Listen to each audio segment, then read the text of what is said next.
Cuan, cuan, cuan.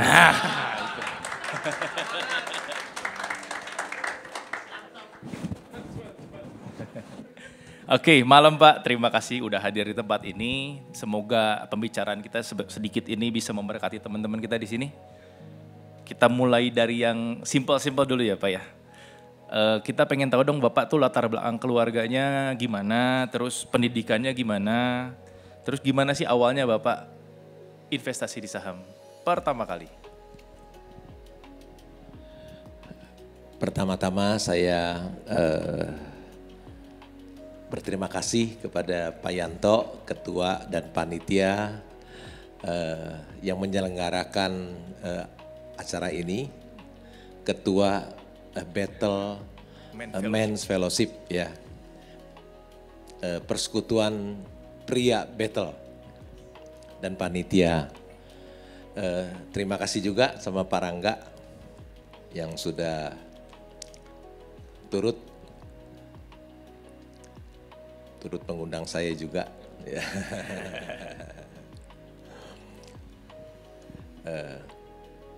Yang saya hormati juga ada family saya ya, sudah 60 tahun tidak bertemu ya. Hari ini beliau datang dari Garut ya. Padahal usia mereka sudah 79, 82 ya. Mereka datang dari Garut dan malam ini mereka kembali ke Garut lagi ya.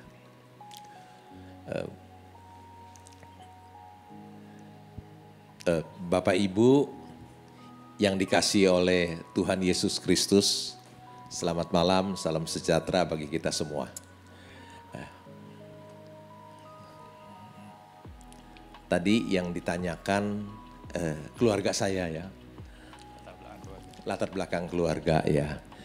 Saya dilahirkan dari keluarga yang tidak punya ya. Karena ayah saya hanya bekerja di toko, tentu saja gajinya kecil. Rumah saya juga ukuran 4 kali 10 meter, dindingnya bukan dari tembok tapi dari kayu. Ya. Atapnya juga nggak ada plafon, langsung genteng. Rumah saya juga di bawah jalan, kondisinya sangat memprihatinkan sekali. Saya juga bersyukur bisa tamat SMA karena dibantu sama II saya juga. Ya. Saya tidak punya uang untuk melanjutkan kuliah. Ya. Jadi saya bekerja di bank sebagai pegawai tata usaha, jadi klerek pegawai tata usaha. Nggak seperti Pak Rangga tuh jadi bankir. Jadi klerek Pak. Pertama kali habis tamat SMA tahun 1979, gaji saya itu sebulan, bukan sehari loh, sebulan 20.700 ya. Ada uang makan, uang transport tuh 1.300, ya total 50.000 sebulan.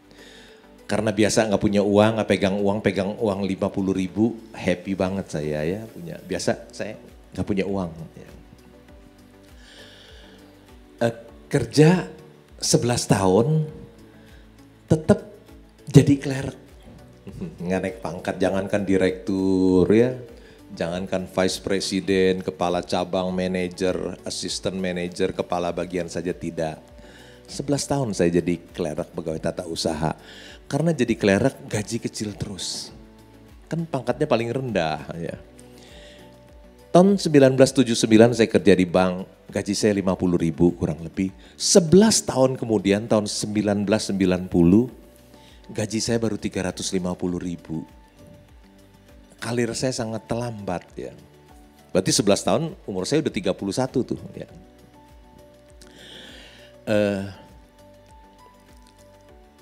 Ketika tahun 88 ada Pakto yang mengizinkan asing untuk membeli saham di Indonesia, itu ada aliran dana asing banyak sekali masuk ke Indonesia membeli saham, saham-saham itu naik ya. Saya lihat dulu ada perusahaan Go Public 7.000, dalam setahun saya lihat sekarang udah 35.000 gitu ya. Tentu saja saya yang bekerja di bank, kalau waktu itu bukan sekarang, deposito murah cuma 5%. Dulu bunga tinggi 12. Ya. Saya 12% taruh di bank, sedangkan saham naik 400% dalam setahun. Wah, jadi saya tertarik. Ya. Saya mulai beli saham 36 tahun yang lalu. Umur berapa itu Pak? Umur 30. Pertama kali saya membeli saham umur 30, sebetulnya terlambat. Ya, terlambat. Warren Buffett itu pertama kali membeli saham ketika usianya 11 tahun. Dan saya pertama kali beli saham nggak tahu apa-apa, cuman ikut-ikutan aja. Saya membeli strategi saya, beli IPO, jual ketika listing. Saham yang saya beli itu Gajah Surya Multifinance. Sekarang udah berganti nama tapi kodenya nggak berubah, GSMF ya. Begitu saya beli IPO, listing turun saya jual rugi.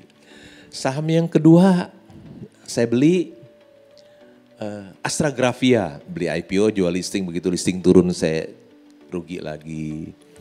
Terus tahun 90 itu ada tight money policy dari Menteri Keuangan almarhum C.B. Sumarlin, uang ketat ya. Suku bunga naik, wah saham-saham pada turun semua. Tahun 90, 91, 92 selama 3 tahun ya. Saya liatin, wah uang saya berkurang 50% ya, saham saya turun. 3 tahun ya. Tapi tahun 93 itu uang ketat dilepas, dibuka, suku bunga mulai turun, wah saham-saham naik. Saham-saham naik. Yang tadi portofolio saya rugi, sekarang terbalik untung. Ya, terbalik untung, naik terus, market booming. Tahun 96, saya lupa ya, saya udah pindah ke bank. Di tahun 90 itu saya pindah ke bank karena nasabah saya buka bank. Karena ada Pakto juga, bank-bank baru diizinkan buka. Jadi saya naik ya, banyak permintaan. Jadi saya pindah kerja ke bank yang baru. Saya minta gaji 1 juta dikasih. Padahal gaji saya cuma 350 karena dibayarnya kerendahan. Ya. Tentu saja gaji saya naik 200%, ada uang kesehatan 50 ribu, saya kerjanya paling rajin. Ya. Masuk paling pagi, pulang paling malam. Semua nasabah-nasabah kaya saya teleponin. Saya undang untuk, mau nggak deposito di tempat saya? Kalau biasa misalnya deposito dia 12, saya kasih 14 deh ya. Oh beda banyak lu 2%, pada pindah. Karena saya kerja baik dan bank saya melakukan ekspansi, 1 tahun kemudian saya jadi kepala cabang. Nah, iya. Jadi kepala cabang gaji naik ya. Gaji naik tapi pengeluaran saya nggak ikut naik. Ya, saya tetap hidup hemat dan sederhana. Sehingga saya punya uang lebih untuk saya belikan saham. Ya.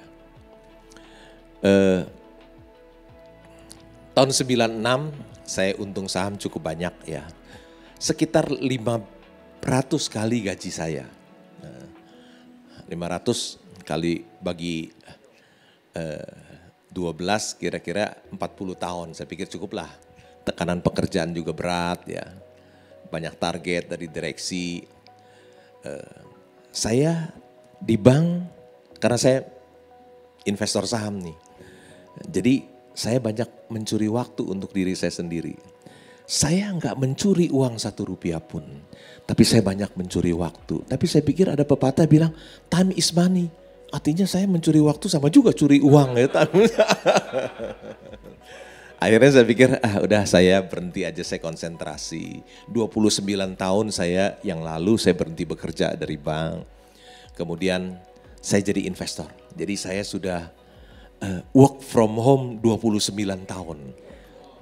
Ya, work from home dari tahun 96 saya berhenti kerja. Jadi usia 36? 29 tahun. Usia berhenti usia bekerja? Berhenti usia 37. 37. Iya. Tahun 96 berarti usia saya 37. Saya lahir 1959, saya berhenti. Karena udah dapat untung 500 bulan gaji. Ya, saya berhenti dah. Anggap pesangon ya Pak ya? Pesangon. Bukan 32 bulan, 500 bulan ya, dari cuan saham. Saya bekerja di rumah. Nah, tiap hari beli atau jual saham. Tahun 98 krisis datang. Yang begitu hebat ya. Suku bunga naik 70%. Waduh, saham hancur. Hancur. Saya lihat, uang saya berkurang 85%, lebih banyak dari Pak Aryo tadi. 70%, gua 85%, tapi kejadian yang begitu hebat, suku bunga naik, ada krisis politik, ada kerusuhan di Jakarta ya. Saya sudah tidak kerja, istri saya ibu rumah tangga, duit berkurang 85% ya. Tapi saya waktu itu menemukan saham United Tractor. Laba usaha per sahamnya 7.600, harganya sahamnya cuma 250. Jadi saya dorong duit saya seluruhnya. Pakar-pakar keuangan, sekolah-sekolah bisnis di dunia mengajarkan diversifikasi, don't put all eggs in one basket. Saya tidak bisa melakukan itu diversifikasi karena ada satu perusahaan laba usahanya 7.600 setahun, harga saham 250, artinya investasi saya 2 minggu break even. Ya. Jadi saya put everything in one basket, seluruh uang saya di saham dan sahamnya satu macam. Saya pegang 6 tahun ya. Saya udah gak ada penghasilan, tapi kalau saya butuh untuk hidup, saya jual aja saham saya 20 juta buat saya makan. Nanti habis 20 juta, saya jual lagi saham saya 20 juta buat saya makan ya. Akhirnya saham yang saya 250 itu tahun 2004, 6 tahun kemudian jadi 15.000 sahamnya. Karena saya ilmunya belum tinggi, saya berpikir kalau saya nggak jual, nanti kalau sahamnya turun lagi gimana? Keuntungan saya jadi asap hilang, jadi asap. Akhirnya karena dapat uang besar, udah saya jual aja deh. Padahal masih murah tuh, masih PI 2 kali kan, saya jual. Akhirnya saham itu naik terus karena udah split 11,4 kali, kira-kira naik ke 600.000 saham itu ya. Kalau sekarang yang 25.000 karena udah di split 11,4 kali, split, right bonus, right issue dan lain-lain. Ya terus uang itu terus menerus saya investasikan. Seperti pepatah mengatakan, sedikit demi sedikit lama-lama jadi bukit ya. Saya pun enggak pernah membayangkan kalau dulu saya orang gak punya bisa jadi seperti sekarang ini. Saya merasakan berkat Tuhan itu besar, sangat besar di dalam hidup saya ya. Berkat Tuhan itu ajaib dalam hidup saya. Apa yang tidak pernah saya bayangkan, tidak pernah saya pikirkan, itu yang Tuhan berikan bagi saya. Ya. Kalau Tuhan sudah berkati hidup saya, Tuhan pun bisa berkati hidup Bapak Ibu sekalian. Ya. Karena bagi Tuhan tidak ada yang mustahil. Ya. Kira-kira begitu. Oke Pak, nah nyambung nih ke kondisi sekarang. Kita mau tahu nih kondisi pasar saham sekarang, terutama menyambut 2026 itu outlook dari Bapak gimana sih? Terus ada nggak sektor-sektor atau jenis perusahaan yang menarik buat jangka panjang? Kalau lihat outlook sampai akhir tahun kelihatannya hari esok itu kan misteri ya. Kita sebetulnya tidak tahu apa yang akan terjadi hari esok ya. Kita hanya menebak-nebak saja ya. Rasanya sih semakin baik sampai akhir tahun ya. Tambah baik. Sekarang pun sebetulnya dalam keadaan baik kan. IHSG kita sampai all time high seperti tinggi ya. Tadi sektor-sektor ini. Sektor yang menarik. Ya. Saya paling suka karena saya pernah kerja di bank, bukan karena saya kerja di bank 17 tahun. Saya suka perbankan. Bisnis itu sangat menguntungkan perbankan ya. Bukan karena saya kerja di bank, memang bisnisnya menguntungkan maka saya suka. Kalau Bapak Ibu taruh di tabungan, mungkin ada yang cuman 1/mil. Bunganya 0,1%, bunganya setahun ya taruh di tabungan. Bank itu lepas kredit 10%. Artinya gross margin 10.000%. Bapak Ibu ada nggak bisnis yang untungnya 10.000% gross margin? Perbankan. Dan dia lepas kreditnya bukan 1 miliar, 10 miliar, 100 miliar. Dia kasih kreditnya 1.000 triliun. Coba bayangkan. Ya. Setahu saya usaha yang paling laba yang paling besar itu perbankan. Bank yang paling besar cuannya. Ada yang labanya 60 triliun. Ya. Tahun ini pun ada bank yang labanya 60 triliun. Nah, Itu sektor yang paling saya suka. Dicatat ya, perbankan saudara-saudara. Paling suka saya kan. Minta sahamnya katanya Pak. Ya. Ya.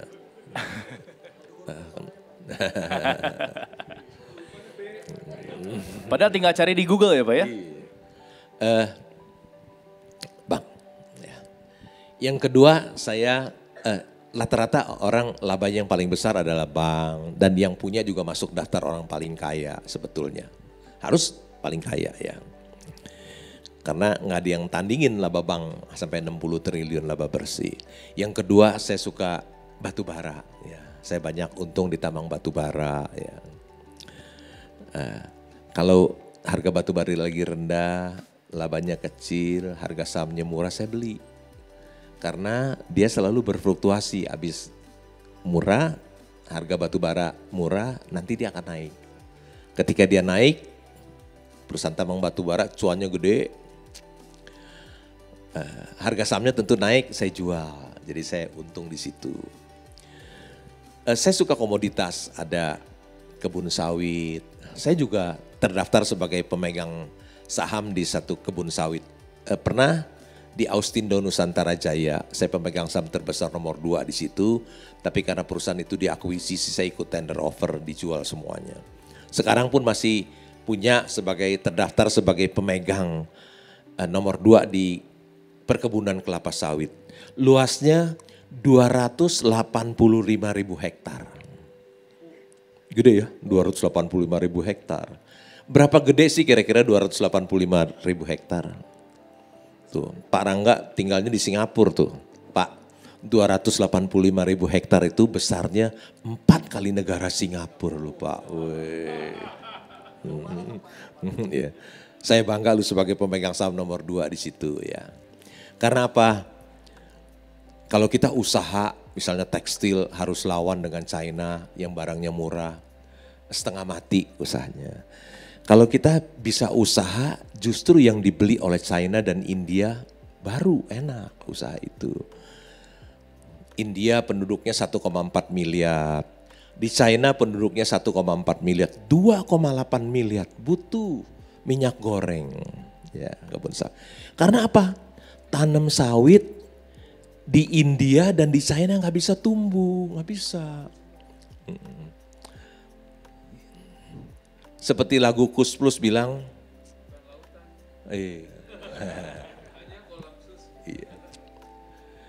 orang bilang tanah kita tanah surga, tanam sawit bisa tumbuh. Jadi saya suka. Jadi kira-kira gitu, sektor yang saya suka yaitu perbankan dan komoditas. Perbankan dan komoditas. Ya. Itu perusahaan yang cuan yang gede. Menjanjikan cuan gede saudara-saudara. Ini ada sedikit pertanyaan. Gimana investor retail kan kadang-kadang sering panik ya Pak. Lihat saham dikit naik, turun pengen cepat-cepat jual. Naik nggak tahan pegang lama-lama, takut diambil lagi katanya untungnya. Nah kalau untuk Bapak tuh buat menjaga ketenangan, berdisiplin dalam investasi gitu, gimana sih Pak tipsnya? Supaya kita berdisiplin, ya kita harus tahu apa yang kita beli. Kita tidak beli kucing dalam karung. Tentu kalau kita beli kucing dalam karung, ya kita ada sedikit goncangan, kita udah panik. Khawatir. Ya, khawatir. Karena kita beli kucing dalam karung. Nah langkahnya gimana tuh Pak? langkahnya harus tahu apa yang kita beli dengan membaca dia punya annual report, semua kondisi. Kalau kita beli company yang bagus dan murah, ya nggak usah khawatir. Orang yang khawatir karena dia tidak beli perusahaan yang bagus, dia yang bukan bagus dan murah, tapi bisa saja yang dia beli perusahaan yang valuasinya mahal dan jelek perusahaannya, ya udah panik dia. Tadi ada yang bagus sekali itu kata-katanya. Seorang investor saham itu biasanya kalau sahamnya naik sedikit, dia udah nggak tahan, dia mau jual, dia mau take profit. Kapan dia bisa jadi seorang long term? Kalau sahamnya pada nyangkut, kalau dia nyangkut dia baru bisa jadi long term. Itu kebiasaan. Yeah. Itu kebiasaan mayoritas, Pak. Iya, karena dia nggak rela rugi, jadi dia pegang long term karena nyangkut. Ya. Investor kepepet mungkin ya. Tapi kalau dia cuan, dia nggak tahan. Untung sedikit dia udah nggak tahan, dia take profit. Tapi kalau dia rugi, dia bisa pegang sampai long term, sampai titik darah penghabisan. Jadi investor saham itu adalah orang yang takut untung berani rugi. Takut untung berani rugi. Tadi bilang kan ya. Investor saham orang yang takut untung tapi berani rugi. Rugi dipegang terus, kalau untung dia nggak tahan, dia jual ya. Jadi intinya harus tahu apa yang dibeli kan Pak? Harus Terus tahu. dipelajari perusahaannya dengan baik. Baca. Nah, Bagaimana kita bisa mengetahui kondisi perusahaan? Tentu kita harus baca annual report-nya. Annual report, di annual report itu kita akan baca siapa sih pemegang saham mayoritasnya, pengendali perusahaan. Siapa sih direksi dan komisarisnya, apakah mereka orang yang jujur, orang berintegritas, orang baik, atau bukan orang jujur yang suka mengambil uang perusahaan untuk memperkaya dirinya. Tentu kalau kita membeli perusahaan, harus si pengendali, direksi dan komisaris adalah orang yang baik dan orang-orang jujur dan berintegritas. Yang kedua yang harus kita beli adalah bisnis yang bagus. Tadi saya sudah cerita ada bisnis yang bagus, ada yang bisnis yang tidak bagus. Yang ketiga, belilah perusahaan-perusahaan yang cuannya banyak, yang untungnya banyak. Ya. Selanjutnya belilah perusahaan-perusahaan yang growing, bertumbuh. Untungnya banyak, tapi makin tahun makin besar untungnya. Dari 1 triliun jadi 1,5, jadi 2, jadi 3, jadi 4, jadi 5 triliun, terus dia bertumbuh. Yang berikutnya belilah perusahaan yang valuasinya murah. Ya, itu ditandai oleh PE yang rendah, price to book yang rendah. Yang terakhir, belilah perusahaan-perusahaan yang dividen yield-nya tinggi. Ya. Karena saham-saham dijual oleh asing sehingga dividen yield Big Bang bisa sampai 10%. Ya, kalau kita deposito di Big Bang mungkin cuma dikasih 5%, dipotong pajak 20%, tinggal net 4%.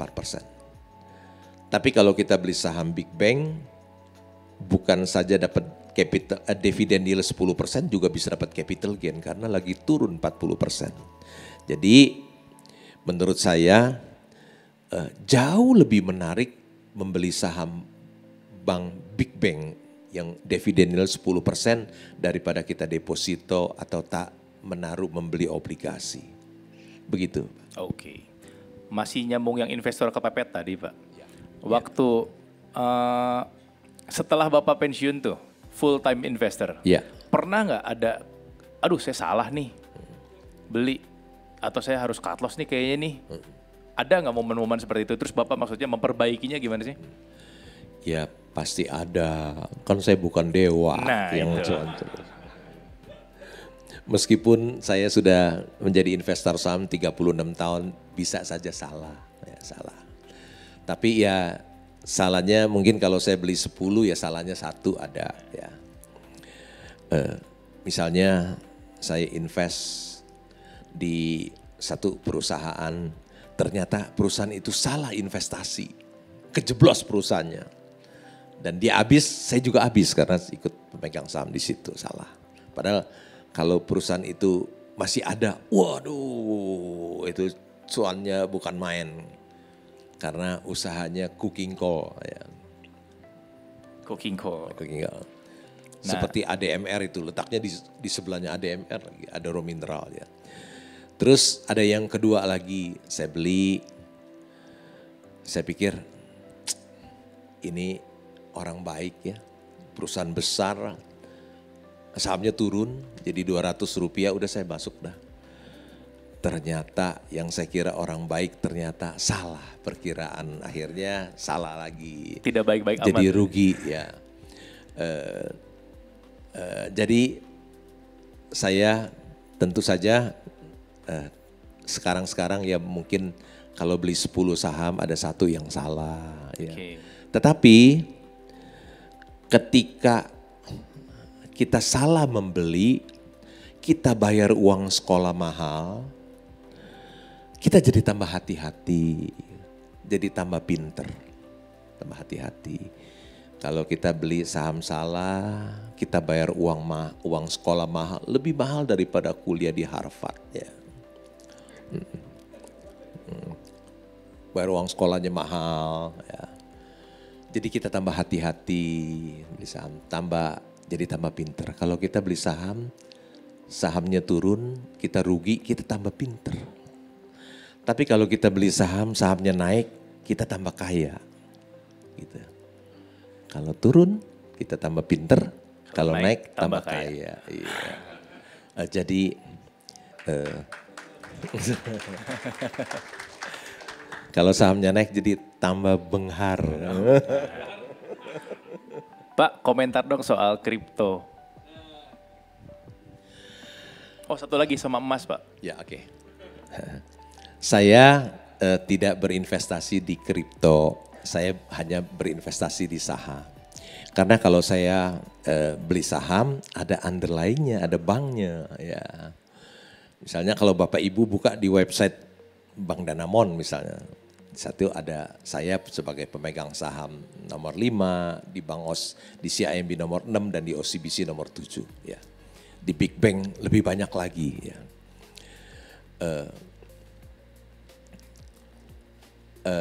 Ada underlying, ada bank yang cuan, ada yang cuan. Kalau saya beli saham perusahaan tambang batu bara, ada tambang batu baranya, ya, cadangannya 1 miliar ton misalnya. Saya beli perkebunan kelapa sawit, ada kebun sawitnya sebesar 250.000 hektar, ada underlying-nya. Sedangkan kan kalau saya beli kripto nggak ada underlying-nya. Saya takut kalau nggak ada underlying-nya, takut dia turun jadi nol, kan nggak ada underlying asetnya. Kemudian kalau saya berinvestasi di perusahaan publik itu menghasilkan produk dan jasa bagi hidup kita. Ya. Dari pagi kita bangun sampai kita tidur malam, kita pakai produk dan jasa bagi hidup kita. Contoh ketika kita bangun pagi, kita ke toilet kita lihat mereknya Toto, oh itu produk dari perusahaan publik. Ya. Terus kita haus, kita minum Le Mineral. Oh itu juga perusahaan publik. Sampai kita malam, kita tidur, tinggalnya di mana? Ya. Di Jakarta misalnya di Bumi Serpong Damai itu juga perusahaan publik. Alam Sutra juga perusahaan publik. Kelapa Gading juga Alam Sutra. Jadi dari pagi sampai malam kita pakai produk dan jasa bagi hidup kita. Yang kedua, perusahaan publik itu menciptakan banyak lapangan pekerjaan. Astra misalnya karyawannya ada 300.000, belum dia punya dealer, dia punya supplier, turutannya banyak sekali ya. Makin banyak lapangan pekerjaan tercipta, makin sejahtera bangsa dan negara kita. Yang ketiga, perusahaan publik itu pembayar pajak, cukai dan royalti yang besar. Pajak dipakai untuk pembangunan, membayar gaji, dan juga membantu rakyat miskin. Sedangkan kripto tidak produktif. Ya. Saya juga gaptek. Ya. Apa saya berani berkripto triliunan di dunia maya yang gaptek? Waduh, nanti kalau diambil sama hacker gimana? Hilang. Ya kan? Dan juga kripto itu dipakai untuk kejahatan. Ya. Ada satu lembaga keuangan, uangnya diambil sama hacker, dipindahin ke bank, ditransfer dari bank, dia beliin cryptocurrency, kehilangan jejak, ya, untuk dipakai untuk kejahatan, pencucian uang dan lain-lain. Saya juga tidak beli emas, meskipun emas dari abad-abad permulaan manusia udah dipegang. Emas itu naik terus dari zaman manusia-manusia permulaan. Contohnya di Alkitab ada. Abraham itu emas dan peraknya banyak. Abraham itu kaya. Dia punya emas dan perak yang banyak. Sejak Abraham di Alkitab tulis dia punya emas. Ya. Artinya sejak peradaban manusia yang pertama-tama mereka udah pegang emas. Terus sampai sekarang emas itu naik, ya, naik terus. Kebetulan saya pernah diundang ke Freeport tambang emas di Timika, ya. Sampai naik ke atas gunung yang ketinggiannya 4185, yang udara oksigennya tipis, ya, di Grasberg. Anak muda umurnya baru 30 ikut naik sama saya. Sampai di sana ngap, mesti pakai oksigen. Saya ditensi, tensinya normal, enggak ngap. Jadi saya nggak usah oksigen, padahal usianya udah 60 lebih, ya. Puji Tuhan. Setelah main di situ di Grasberg setengah jam, 1 jam, diukur lagi satu, pada turun. Harus tambah oksigen, saya nggak usah. Dari situ saya diajak ke underground. Kedalaman dari dalam tanah itu 1760 meter. Di situ di dalam situ ada gereja. Saya masuk ke gereja di situ. Dan tiap hari gunung itu dibom. Diambil batuannya. Dibom setiap hari. Diambil batuan emasnya dan panjangnya underground itu udah kira-kira 600 kilometer. Jauh banget. Saya pengen bisa Jakarta Surabaya, ya, jauhnya, ya. Emas itu diambil, ya. Ya, emas sejak perabatan pertama. Saya juga tidak beli emas meskipun emas naik terus karena emas juga tidak produktif, ya. Ya. Kita mengharapkan orang lain yang beli lebih tinggi. Jadi saya juga tidak investasi kripto dan emas. Kalau saya beli emas banyak sekali, bingung juga nyimpennya di mana gitu, ya. Paling emiten emas ya Pak, mungkin, ya. Saya juga nggak punya emiten emas, ya. Karena valuasinya nggak ada yang murah, ya. Pak, ada yang banyak orang yang kagum sama Bapak karena mungkin aset yang sudah triliunan dalam bentuk saham, tapi Bapak tetap sederhana gitu loh, Pak. Apa sih Pak nilai hidup atau kebiasaan pribadi yang Bapak pegang selama ini? Memang sudah dari muda saya terbiasa hidup hemat dan sederhana, ya. Buat apa sih hidup mewah, ya kan? Buat apa sih kita beli mobil mewah, ya, bikin orang lain iri, ya. Udah gitu mobil mewah kan ada depresiasi, harganya turun. Terus belum kalau di jalan ada rampok, ada begal, lihat kita orang kaya, kan bahaya buat hidup kita juga. Kecuali orang yang mau jual seminar pakai mobil-mobil mewah biar kelihatannya bonafit. Ya. Saya kan gak jual seminar. Iya, ya. Betul, Pak. Biasanya, jual kelas gak, Pak? Enggak, biasanya yang jual seminar, jual kelas itu pakai mobilnya mewah-mewah. Pasti, Pak. Supaya kelihatannya keren gitu. Saya enggak, saya kayak mobil jelek aja. Saya masih naik Volvo tahun 95, ya. Tua, iya Bang.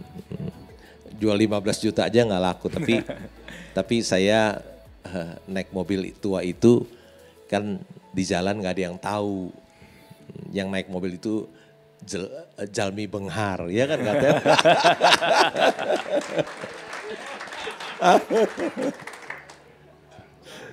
Jalmi Benghar, betul kan?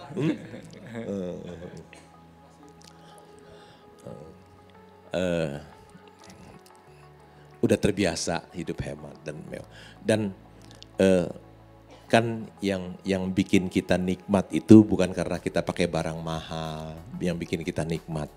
Tapi yang bikin kita nikmat itu adalah hati yang bersyukur. Ya.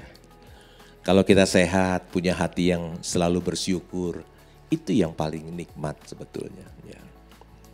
Kebiasaan saya sehari-hari, ya, saya biasa bangun jam 6 pagi. Jam 6 pagi, saya baca, ambil di depan rumah saya koran 4, paper. Ya, mungkin Bapak Ibu udah gak baca koran ya. Saya masih langganan koran 4, paper. Karena udah 35 tahun baca koran masa berhenti. Ya. Terusin aja dah, masih bayar 995.000 sebulan. Ya. Pagi jam 6 saya duduk di taman di rumah saya. Saya baca koran dengan minum secangkir kopi, itu yang paling saya nikmati. Saya baca tentang perusahaan publik dan laporan keuangannya. Koran habis saya baca di HP saya tentang perusahaan publik, saya baca juga dari situ. 3 jam, dari jam 6 sampai jam 9. Jam 9 pasar modal buka, Bursa Efek Indonesia buka. Saya mulai, kalau ada saham Mercy harga bajai, saya beli pelan-pelan di rumah. Ya.